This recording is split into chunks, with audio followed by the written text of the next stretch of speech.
여러분, 우리가 정말 하나님이 기뻐하시는 믿음을 가지기를 간절히 소망하는데요. 그러려면 첫 번째 우리 심중에 새로운 심령 체계를 까는 거예요. 그걸 여러분들이 훈련해 보시기를 바랍니다. 어려운 거 아무것도 없어요. 거짓자가 주체가 되어서 어떻게요? 이렇게 생각하지 않으면 됩니다. 그리스도 안에 있기 때문에 허용만 하면 됩니다. 내 안에 주님이 계시잖아요. 주님의 그 본질, 생명과 경건에 속한 그의 성품을 우리는 나타내는 자잖아요. 두 번째로는 사고체계를 바꾸는 거예요. 사고체계. 우리가 어떤 생각을 하는 것은 그 생각을 하는 게 중요한 것이 아니라 어떤 생각을 하게 되는 그 기초는 믿음체계와 사고체계의 기초에서 그렇게 생각하고 그렇게 느끼는 거란 말입니다. 그러니까 그 생각과 감정을 바꾸기 위해서는 하나님의 본성에 따른 믿음 체계로 바꾸고 하나님이 생각하시는 방식대로 우리 사고 체계를 바꿔야 된다는 것입니다. 그렇게 하기 위해서는 쉽게 말하자면 지금까지 내가 해왔던 사고 방식이 자동화되고 조건화된 그런 사고방식이 아니라 그걸 이제는 살펴봐야 됩니다. 아, 내가 이런 생각이 떠오르고 이런 느낌이 떠오른다. 그러면 왜 내가 그런 생각, 수많은 생각들이 있는데 왜 나는 그 생각을 붙들 수밖에 없는가? 그렇다면 내 사고체계는 무엇 때문에 그 생각을 선호하고 이런 상황이면 기분이 나쁘고 이런 상황이면 미워지고 왜 그렇게 되는가? 내 안의 사고방식이 무엇인가를 찾아내서 그걸 바꿔야 된다는 거예요. 그런데 우리 안에는 왜곡된 사고방식이 있단 말입니다. 왜곡된 사고방식.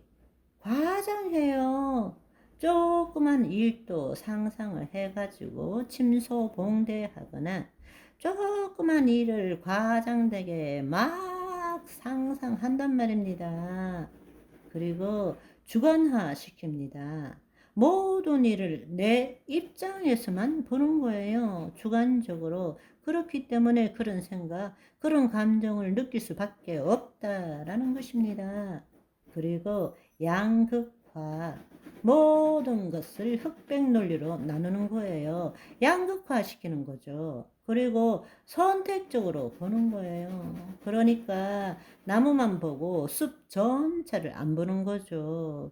하나에만 꽂혀 가지고 보는 선택적 추출, 그리고 지나치게 일반화 시키는 것입니다. 옛날에도 그랬으니까 반드시 그렇게 될 거야. 이런 식으로 생각하는 거죠. 그리고 감정적으로 추론해요. 자신의 감정에 따라서 사실 여부를 판단하는 거예요. 있는 그대로를 보지 못하고 논리적으로 보지 못하고 자신의 감정에 기초해서 모든 것을 판단하는 거란 말입니다.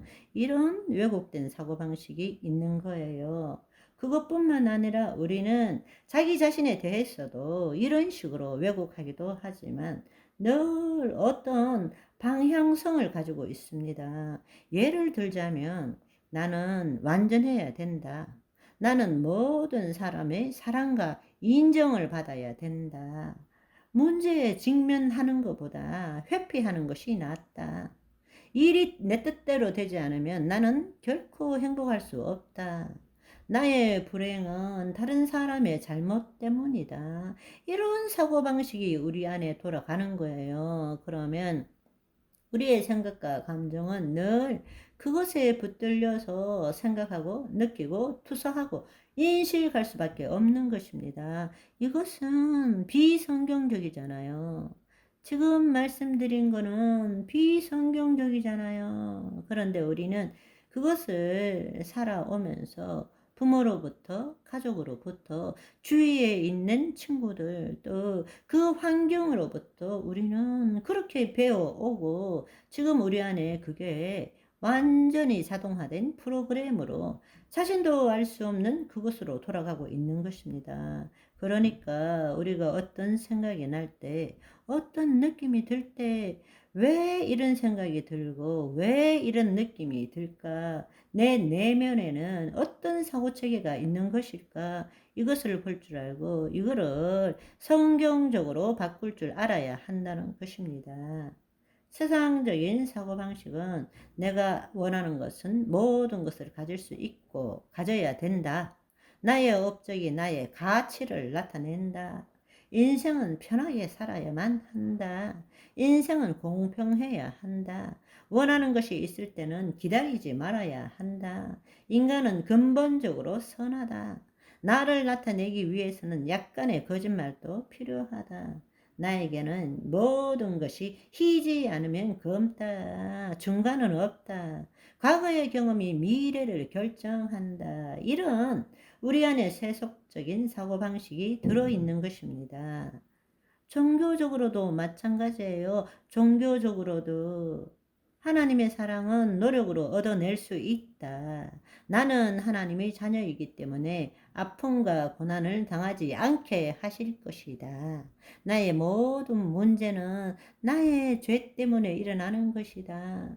다른 사람의 모든 필요를 채워주어야 하는 것이 나의 임무다. 훌륭한 그리스도인은 분노, 우울, 걱정 같은 것을 느끼지 말아야 한다. 내가 영적으로 강하지 않으면 하나님께서 결코 나를 사용하실 수 없다. 우리는 그런 사고방식으로 우리 안에 이미 무장되어 있는 것입니다. 그러나 지금 말씀드린 것도 다 비성경적인 것입니다. 내가 영적으로 강하지 않아도 하나님이 얼마든지 사용하실 수 있습니다. 하나님은 내 죄와 죄악을 미워하시는 게 아니라 슬퍼하시고 나를 다시 자녀로 삼기 원하십니다. 그런데 우리는 거짓자로 살아가면서 내가 만든 그 사고방식, 그거에 기초해서 모든 것을 생각하고 느끼고 판단한다는 것입니다. 우리 안에 하나님은 저와 여러분이 죄 지을 때마다 근심하시며 탄식하시며 안타까워 하시는 것을 알고 하나님의 슬픔이 아니라 하나님의 기쁨이 되시는 오늘이 되시기를 소망합니다. 바바이.